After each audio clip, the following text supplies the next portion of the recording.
Cinema शौकीन सबका स्वागत करता है। आज हम बात करने वाले हैं टू कैच अ किलर के बारे में।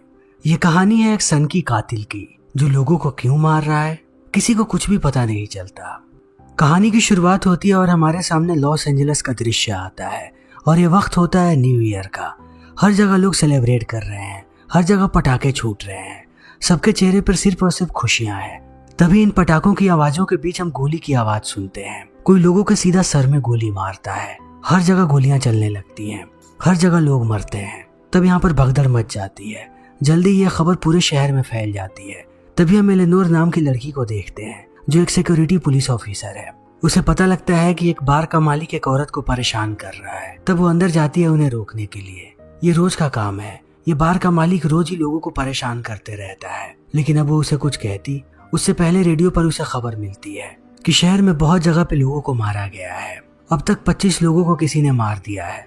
वो एक स्नाइपर है जिसने सारे लोगों के भेजे में गोली मारी है। तब एलेनोर अपनी गाड़ी में बैठ करके जाती है उस जगह पे। वो एक बिल्डिंग के अंदर दाखिल होती है जहाँ पर एक 18 साल के लड़के को मारा गया है। उसकी माँ वहाँ पर रो रही होती है। अंदर जाते ही एलेनोर यहाँ की सारी बत्तियां बंद कर देती है और उस औरत को कहती है कि आप अपने बाकी बच्चों के पास जाओ, उनकी सुरक्षा इस वक्त ज्यादा जरूरी है। तभी यहाँ पर बाकी टीम चली आती है। वो थर्मल लेजर से देखने लगते हैं कि आखिर ये गोली चली कहाँ से है। जहाँ जहाँ भी लोग मरे हैं वो लोग हर जगह पे थर्मल लेजर लगाते हैं और उन्हें एक ही लोकेशन के बारे में पता लगती है।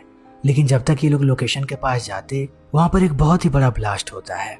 तब इस चीज को देखने के बाद एलेनोर भागती हुई बाहर आती है और जितने भी लोग इस बिल्डिंग से बाहर आते हैं वो सबकी वीडियो बनाने लगती है। मगर अब उसे कैसे भी ऊपर जाना है ताकि वो उस कातिल तक पहुंच सके। ये ब्लास्ट हुआ है 17वें मंजिल पे। ऊपर जाना बहुत मुश्किल है, फिर भी एलेनोर जाने लगती है। वो सीढ़ियों से चढ़ती हुई जाती है वीडियो बनाती हुई और एक वक्त के बाद वो पहुंच जाती है 17वीं मंजिल पे। वहां जाने के बाद वो देखती है कि ब्लास्ट के बाद हर तरफ गैस फैला हुआ है और ये गैस बहुत ही खतरनाक है। एलेनोर के पास मास्क भी नहीं है। धीरे धीरे उसका दम घुटने लगता है।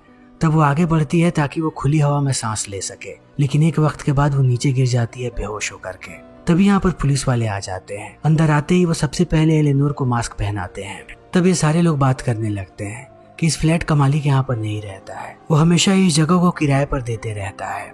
लेकिन वो कातिल यहाँ पर बिना परमिशन के आया था। वो एक स्किलफुल स्नाइपर है।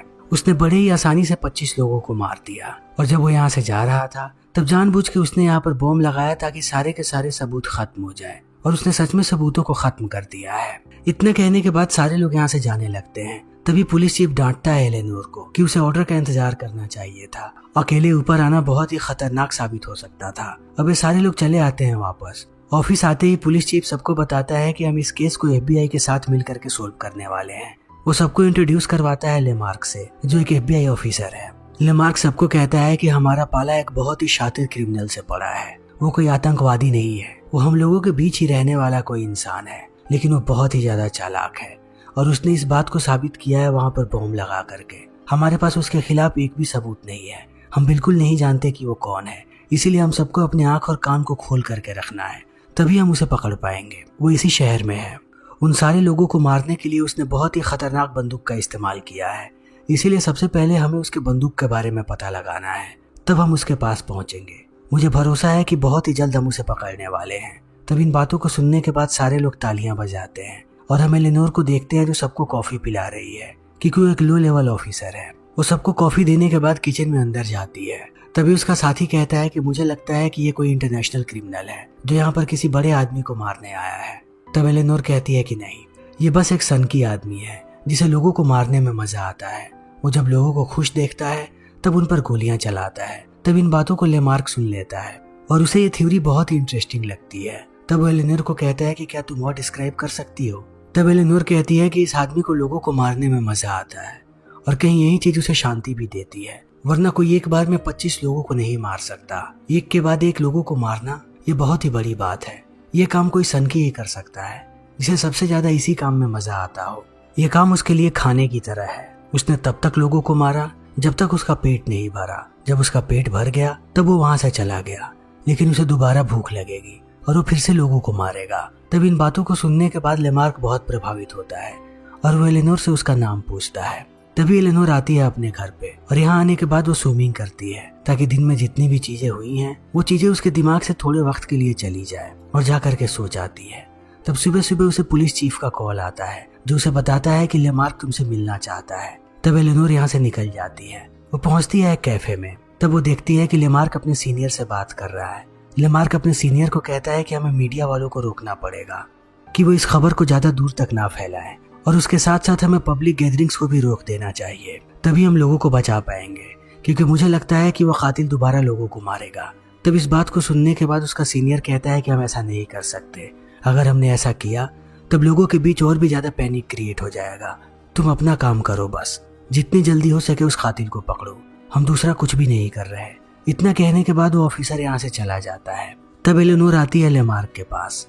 लेमार्क एलेनोर को कहता है कि तुम बहुत ही समझदार हो, मैं चाहता हूँ कि तुम मेरे साथ काम करो एक स्पेशल एजेंट के रूप में।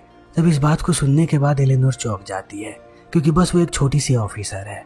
तब लेमार्क उसे समझाता है कि तुम जैसे लोगों की ही जरूरत है, क्योंकि तुम उस कातिल के माइंडसेट को समझती हो। अगर तुम इस केस पर रही तब हम उससे एक कदम आगे चलेंगे। इतना कहने के बाद लेमार्क यहाँ पर मैकेंजी नाम के आदमी को बुलाता है और कहता है कि सिर्फ मैं तुम दोनों पर ही भरोसा करता हूँ। तुम लोगों को कैसे भी इस केस को जितना जल्दी हो सके सोल्व करना है। ये बहुत ही बड़ी अपॉर्चुनिटी है, इसे खराब मत करना। इतना कहने के बाद ये तीनों पहुंचते हैं वापस ऑफिस और बात करने लगते हैं कि आखिर ये लोग कातिल तक कैसे पहुंच सकते हैं।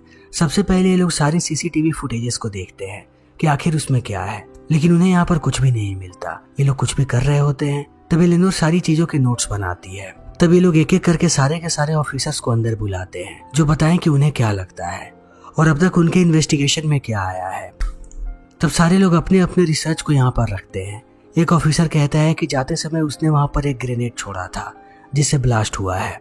एक ऑफिसर बताता है कि जिस बंदूक से उसने गोली चलाई है वो बंदूक बहुत ही पुरानी है, इसीलिए किसी भी डेटाबेस में उस बंदूक की कोई भी जानकारी नहीं होगी। तब ये लोग जाते हैं मुर्जा घर में ताकि ये लोग सारे के सारे लाशों को देख सके। लाशों को देखने के बाद इन्हें पता लगता है कि कातिल ने ज्यादातर लोगों के सर में गोली मारी है और कुछ लोगों के छाती में, उसके साथ साथ कुछ लोगों के गले में। वो जहां लोगों को मारना चाहता था उसने वहीं पर गोली मारी है ताकि एक ही झटके में उनकी मौत हो जाए, उन्हें ज्यादा तड़पना ना पड़े। यह कातिल बहुत ही प्रोफेशनल है और यहाँ पर कोई भी पैटर्न नहीं है। उसने हर एक उम्र के लोगों को मारा है। लेकिन इन सारी चीजों को देखने के बाद ये लोग इस बात को समझ जाते हैं कि कातिल एक मर्द है, ना कि औरत। तभी लेमार्क के पास कॉल आता है कि उन्हें कातिल मिल गया है। तभी ये लोग जाते हैं उस जगह पर। वहां जाने के बाद लेमार्क की मुलाकात होती है फ्रैंक से। फ्रैंक कहता है कि हमें कातिल मिल गया है।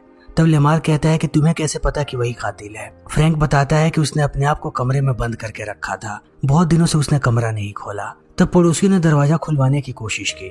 उसने पड़ोसियों को धमकी दिया। जैसे ही पुलिस वाले दरवाजे पे गए उसने पुलिस वालों को भी कहा कि वो उन्हें मार देगा। मुझे लगता है कि ये वही आदमी है। उन लोगों को मारने के बाद ये सन की और भी पागल हो गया है। तब लेमार्क कहता है कि क्या उसके पास कोई बंदूक है। तब फ्रैंक कहता है कि पता नहीं। लेमार्क कहता है कि पहले इस चीज को पता करो, वो बस एक टीनेजर लड़का है जो डरा हुआ है। लेकिन फ्रैंक कहता है लेमार्क को कि वो उसे उसका काम ना सिखाए। वो अपने एजेंट्स को कहता है कि वो दरवाजा तोड़ करके अंदर जाए। एजेंट्स ऐसा ही करते हैं। वो जैसे ही दरवाजा तोड़ करके अंदर जाते हैं वो लड़का डर के मारे खिड़की से नीचे कूद जाता है और उसकी मौत हो जाती है। तब लेमार्क फ्रैंक से पूछता है कि क्या उस लड़के के पास कोई हथियार था। तब फ्रैंक कहता है कि नहीं। इस बात को सुनने के बाद लेमार्क भड़क जाता है और कहता है कि हम उस कातिल को इसलिए पकड़ना चाहते हैं ताकि वो और मासूम लोगों की जान ना ले ले, लेकिन बदले में हमारी वजह से मासूम लोग मर रहे हैं। आज यहाँ पर जो कुछ भी हुआ है उसका जवाब अब लेमार्क को देना पड़ेगा। वो गुस्से में यहाँ से चला जाता है। तब मैकेंजी लेमार्क को बताता है कि हमें 3 पेंटर्स के बारे में पता लगा है जिन लोगों ने उस अपार्टमेंट को पेंट किया था। आखिरी डिटेल्स उनकी ही है जो ऑफिशियल तौर पर अंदर गए हैं। तब ये लोग तीनों के तीनों पेंटर से पूछताछ करने लगते हैं, लेकिन ये लोग कुछ नहीं बताते। यहीं पर एक पेंटर अपने बच्चे के साथ आया होता है, जिसके जवाब को सुनने के बाद एलेनोर को उस पर शक होने लगता है। तब लेमार्क एलेनोर को कहता है कि इसके बच्चे को लेकर के बाहर जाओ, और वो बच्चे को लेकर के बाहर चली जाती है। तब लेमार्क उससे पूछताछ करता है। इसी बीच एलेनोर के हाथ तस्वीर लगती है उस अपार्टमेंट की। वो उन्हें बड़े ही ध्यान से देखने लगती है। तभी उसे उस आदमी का सैनिटेशन रिपोर्ट मिलता है, क्योंकि उस अपार्टमेंट के टॉयलेट के सैंपल लिए थे इन लोगों ने, लेकिन ये सैंपल एलेनोर के लिए नहीं है। इस सैंपल को पहुंचाना है लेमार्क के पास, मगर एलेनोर घंटों इस सैंपल को देखती रहती है। तभी यहाँ पर लेमार्क आ जाता है। तब एलेनोर उसे बताती है कि इस आदमी को आयरन डिफिशियंसी है और कहीं ना कहीं मीट और प्रोटीन की भी। इस बात को सुनने के बाद लेमार्क रिपोर्ट ले लेता है और कहता है कि तुम शायद इसकी एक्सपर्ट नहीं हो। इतने कहने के बाद वो अपने ऑफिस में चला जाता है। इस बीच जब ऑफिस के बाद एलेनोर घर जा रही होती है, तभी लेमार्क अपनी गाड़ी को रोकता है उसके पास और उससे माफी मांगता है दिन के लिए। वो उसे डिनर पे इनवाइट करता है। तब एलेनोर घर चली जाती है। घर जाने के बाद लेमार्क अपने पति से मिलवाता है एलेनोर को। ये लोग साथ डिनर करते हैं, लेकिन डिनर के बाद लेमार्क एलेनोर से पूछता है उसके लाइफ के बारे में। तब एलेनोर बताती है कि इस शहर में आने से पहले वो बहुत ही बुरी तरीके से डिप्रेशन में चली गई थी। एक थेरेपिस्ट ने उसका इलाज किया, उसकी हालत बहुत ही खराब थी। जो हालत अभी इस कातिल की है, एलेनोर की हालत बिल्कुल वैसी ही थी। वो अपने आप को चोट पहुंचाती थी, लेकिन अपना इलाज करवाने के बाद वो इस शहर में आ गई अपने आप से बचने के लिए। तब इन बातों को सुनने के बाद लेमार्क उसे समझाता है और कहता है कि तुम्हें कैसे भी इस केस को सोल्व करना है, तुम कमजोर नहीं पड़ सकती। तब यहाँ से वापस जाने के बाद एलेनोर दोबारा स्विमिंग करती है और अगले दिन हमारे सामने आता है शॉपिंग मॉल का दृश्य। एक कस्टमर आकर के कंप्लेन करता है कि बाथरूम से उसकी शर्ट गायब हो गई। तब कुछ गार्ड्स जाते हैं बाथरूम के अंदर हम एक आदमी को देखते हैं जो अपने कपड़े बदल रहा है, लेकिन गार्ड्स को अंदर कोई भी नहीं मिलता। तभी हम उस आदमी को देखते हैं जो बाहर आता है और टेबल पे पड़ा हुआ खाना खाने लगता है। तभी गार्ड्स उसे पकड़ लेते हैं, लेकिन वो उसे अरेस्ट करते उससे पहले वो गोली चला देता है। इसी बीच हम एलेनोर को देखते हैं जो जाती है एक बंदूकों के दुकान पे। यहाँ पर पुराने हथियार खरीदे और बेचे जाते हैं, लेकिन वो इस आदमी से कुछ पूछती उससे पहले उसे पता लगता है शॉपिंग सेंटर के बारे में। तब वो जाती है वहाँ जाने के बाद वो देखती है कि हर तरफ सिर्फ और सिर्फ लाशें हैं। तभी यहाँ पर लेमार्क भी आ जाता है। ये लोग पहुंच जाते हैं सर्विलेंस रूम में। वहाँ जाने के बाद जब ये लोग फुटेजेस को देखते हैं तब एलेनोर को समझ में आता है कि ये आदमी सिर्फ यहाँ पर कपड़े बदलने आया था और खाना खाने। वो जिस खाने को खा रहा होता है उसे देखने के बाद एलेनोर समझ जाती है कि ये आदमी वेजिटेरियन है और उसके साथ साथ इन्हें बाकी जानकारियां भी पता लगती है कि इस आदमी की उम्र है तकरीबन 35 साल। ये लंबा है और गोरा है। बाथरूम के बाहर के कैमरे को देखने के बाद उन्हें पता लगता है कि उस कातिल ने अपने शर्ट को डाला था डस्टबिन में और बाहर जाते समय उसने यहाँ पर बहुत सारे लोगों को मारा। उसने बहुत सारे ग्रेनेड्स छोड़े थे जिनसे बहुत सारे पुलिस वालों की मौत हुई। अब इनका एक ही टारगेट है कि ये लोग शर्ट को ढूंढे।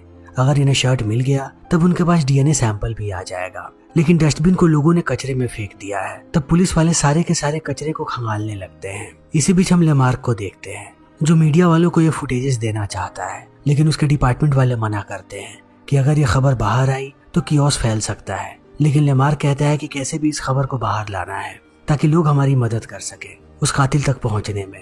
तभी हम एलेनोर को देखते हैं जिसे फुटेजेस देखने के बाद पता लगता है कि उस कातिल के जूते पर पेंट के निशान है। वो जैसे ही पेंट को देखती है उसे उस पेंटर की याद आती है जिसे इन लोगों ने इंट्रोगेट किया था। तब वो दोबारा उसके फाइल को देखने लगती है। इसी बीच इनके पास उसके डीएनए का रिपोर्ट आ जाता है। तब इन्हें पता लगता है कि उस कातिल के सर में कोई बहुत ही बड़ा ट्रॉमा है। इसी बीच इन्हें रिपोर्ट मिलती है एक जगह के बारे में जहाँ पर कुछ लोगों को देखा गया है और वो लोग खतरनाक लग रहे हैं। तब ये लोग निकल पड़ते हैं उस जगह पे जाने के लिए। रास्ते में एलेनोर लेमार्क को कहती है कि ये बिल्कुल भी सही आइडिया नहीं है। वो कातिल ऐसे जगह पे बिल्कुल भी नहीं आएगा और खुलेआम तो वो कुछ भी नहीं करने वाला। तब लेमार्क कहता है कि मुझे ये बात पता है, लेकिन हमें वहाँ पर जाना ही पड़ेगा। ये लोग उस जगह पे चले जाते हैं। तब अंदर जाते ही एलेनोर सबसे पहले सारे लोगों को बाहर निकलवाती है। तब पुलिस वाले अंदर आते हैं और जितने भी लोगों पर इन्हें शक था उन पे बंदूकें तान देते हैं। तब वो लोग भी अपनी बंदूकें निकालते हैं और यहाँ पर गोलियां चलने लगती हैं। ये लोग सारे लोगों को मार गिराते हैं। तब इन्हें पता लगता है कि ये सारे बच्चे यहाँ पर बस सोशल मीडिया पे फेम के लिए आए थे, लेकिन बदले में इन्हें अपनी जान गंवानी पड़ी। इस चीज को देखने के बाद ये लोग दोबारा निराश हो जाते हैं। जल्दी यहाँ पर FBI की बैठक बैठती है। FBI लेमार्क और एलेनोर दोनों को केस से हटा देते हैं। उनके पास एलेनोर की पूरी फाइल है कि पहले उसकी मेंटल हालत क्या थी। अभी भी वो मेंटली डिस्टर्ब रहती है और FBI कभी भी ऐसे लोगों को अलाउ नहीं करते अपनी टीम में काम करने के लिए। इन दोनों को केस से निकाल दिया जाता है। तब वापस जाकर के ये लोग शराब पीने लगते हैं। लेमार्क बहुत ही ज्यादा दुखी है। तब उसका पति उसे संभालने के लिए आता है और एलेनोर भी घर चली जाती है। अब वो बहुत ही ज्यादा दुखी है। वो दोबारा सोचने लगती है अपनी जान लेने के बारे में, लेकिन वो जैसे ही बाथरूम के टब में लेटती है वो अपने सीलिंग को देखती है और सीलिंग देखने के बाद उसे कुछ याद आता है। तब वो जाती है उस पेंटर के पास जिसका नाम है रामसी, और रामसी को कहती है कि मुझे पूरी की पूरी सच्चाई बताओ। मुझे पता है कि जब तुम्हें काम मिला था तुमने बीच में किसी और वर्कर को वो काम दिया था और चाबी भी दे दी थी वहां की। तब रामसी मना करता है, लेकिन उसकी पत्नी चिल्लाते हुए बाहर आती है और कहती है कि इन्हें सच्चाई बता दो। तभी एलेनोर यहाँ पर लेमार्क को भी बुला लेती है और रामसी इन्हें सारी बातें बताना शुरू करता है कि 2 साल पहले उसे पेंट का काम मिला था। उसे मजदूरों की जरूरत थी। तब वो एक इलीगल वेबसाइट पे गया जहाँ पर मजदूर बहुत ही सस्ते दाम में मिल जाते हैं और वहीं से उसे वो आदमी मिला। वो शांत रहता है, वो लंबा है, वो मीट नहीं खाता। जब मैंने पूछा कि वो मीट क्यों नहीं खाता तब मुझे पता लगा कि पहले वो कसाई खाने में काम करता था डाउनटाउन में। तब से उसे मीट से नफरत हो गई। मैं अब तक इसलिए कुछ नहीं बता रहा था क्योंकि मुझे डर था वह कातिल मेरे परिवार को भी चोट ना पहुंचाए। तब ये लोग यहाँ पर एक स्केच आर्टिस्ट को बुलवाते हैं और वो तस्वीर बनाता है उस आदमी की। फिर ये लोग इस तस्वीर को लेते हैं और हर एक कसाई खाने में जाने लगते हैं। तब इनकी मुलाकात होती है रुमोना नाम के औरत से, जिसने इस आदमी के साथ 1998 में काम किया था। वो बताती है कि इस आदमी का नाम डीन है और उसके साथ साथ और भी जानकारियां देती है। तब ये लोग पहुंचते हैं डीन के घर पे। वहाँ जाते ही एलेनोर कहती है कि हमें बैकअप बुला लेना चाहिए, लेकिन लेमार्क कहता है कि नहीं, अगर इस बार भी हम गलत हुए तब हमारी मुसीबत हमेशा के लिए बढ़ सकती है, इसीलिए हम तब तक बैकअप नहीं बुलाएंगे जब तक हम श्योर ना हो जाएं। तभी यहाँ पर डीन की माँ आ जाती है। तब लेमार्क उससे पूछताछ करने लगता है। यहाँ पर इन्हें पता लगता है कि डीन के पिता एक शूटिंग ट्रेनर थे। डीन की माँ कहती है कि डीन यहाँ पर बहुत समय से नहीं आया, लेकिन वो झूठ बोल रही होती है। वो डीन की पूरी कहानी इन्हें बताती है। डीन जब छोटा था तब वो अपने पिता के साथ बाहर जाता था शूटिंग प्रैक्टिस के लिए। इसी बीच गलती से एक गोली उसके सर में लग गई और जब तक वो ठीक हुआ तब तक वो पूरे तरीके से बदल चुका था। वो सूरज की रोशनी में नहीं जाता था। उसे तेज आवाजों से दिक्कत है, जब भी कोई चिल्लाता है तब भी उसे दिक्कत है, और वो ऐसा बनता चला गया। तब मेरे पति ने उसे आर्मी में भेजने की कोशिश की, लेकिन आर्मी वालों ने भी उसे रिजेक्ट कर दिया उसके मेंटल डिसऑर्डर को देख करके। तब वो और भी पागल होने लगा। इतना कहने के बाद वो इन दोनों से कहती है कि मेरे बच्चे को बचा लो, तुम लोग उसकी मदद कर सकते हो। तभी डीन गोली चला देता है लेमार्क पे। लेमार्क नीचे गिर जाता है। तब डीन की माँ एलेनोर को कहती है कि बिल्कुल मत हिलना, अगर तुम हिली तो वो तुम्हें भी गोली मार देगा। फिर वो धीरे धीरे एलेनोर के पास आती है और उसका फोन और उसका बंदूक लेकर के बाहर जाती है। डीन सामने वाले घर में है। उसके सामने ही वो बंदूक और फोन को फेंक देती है और समझाती है कि अब सब कुछ ठीक हो चुका है, लेकिन मैं चाहती हूँ कि तुम इनके साथ जाओ।